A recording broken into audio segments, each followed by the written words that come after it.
Donc voici la roue du moulin. Donc on peut le voir. Ce mécanisme permet avec la roue d'entraîner cet essieu qui est relié à cet engrenage qui va faire tourner de façon horizontale ces roues. Voilà.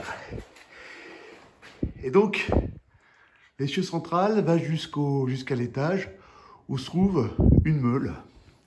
Enfin, plus exactement deux meules. Une meule qui est fixe et une autre meule qui, elle, tourne. Ce qui permet de mettre le grain et de le faire, d'en faire de la farine. Le dernier exploitant propriétaire des lieux s'appelait Maurice Duru. Donc le moulin des Tacreniers, la minoterie des Tacreniers a fermé en 1970. C'était une usine. Les propriétaires suivants, qui ont acheté en 1978, ont dû entièrement démonter toutes les machines.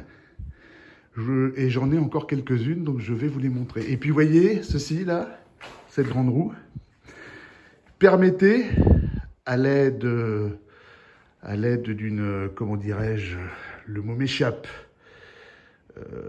d'un filin, d'une courroie, c'est ça, d'être relié à un moteur diesel qui devait être sans doute positionné quelque part par là.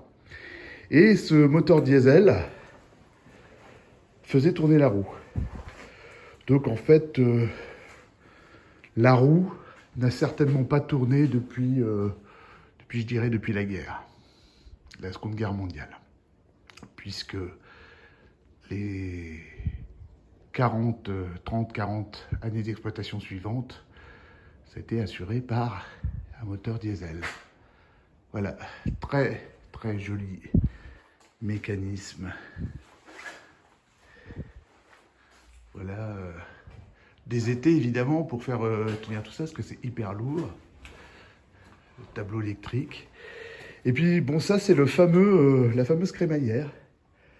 La fameuse crémaillère là qui est entraînée par un volant qui se trouve à l'étage.